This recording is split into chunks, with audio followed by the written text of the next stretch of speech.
Les algues marines se distinguent des algues d'eau douce. Elles font partie intégrante du règne végétal et en particulier des légumes.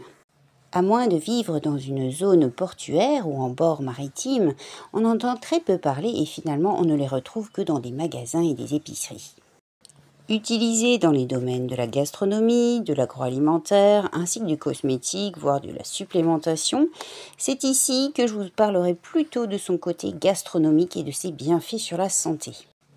Grâce à leur très haute teneur en vitamines et minéraux, elles pourront venir enrichir des plats qui n'auront pas été vraiment préparés, de même que pour des régimes spéciaux, notamment je pense aux végétariens, etc. Elle viendra enrichir mais non remplacer quoi que ce soit. Certaines auront même un intérêt dans les régimes d'hyperglucémie et d'hypercholestérolémie. Elles se conservent parfaitement sous leur forme séchée et viennent s'intégrer à beaucoup de recettes.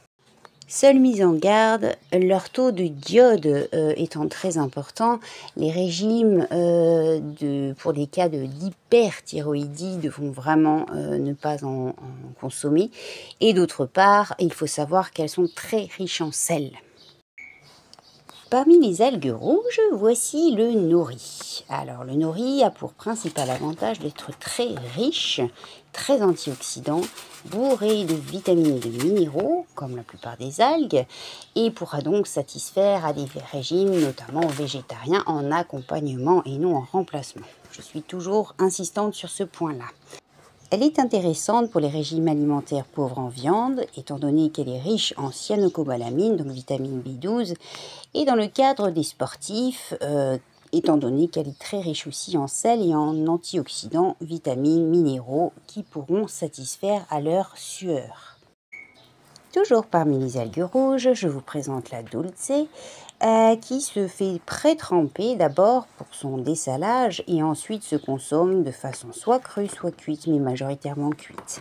Alors elle aura pour principaux avantages d'accompagner des régimes hypercholestérolémiques ainsi que hyperglycémiques.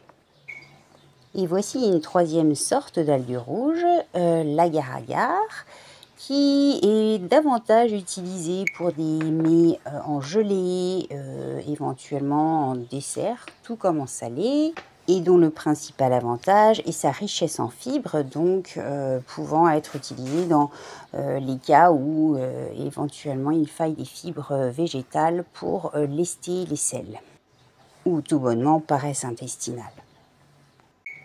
Deuxième grande catégorie d'algues marines, le kelp, que l'on appelle aussi la varech, qui correspond donc aux algues brunes cette fois.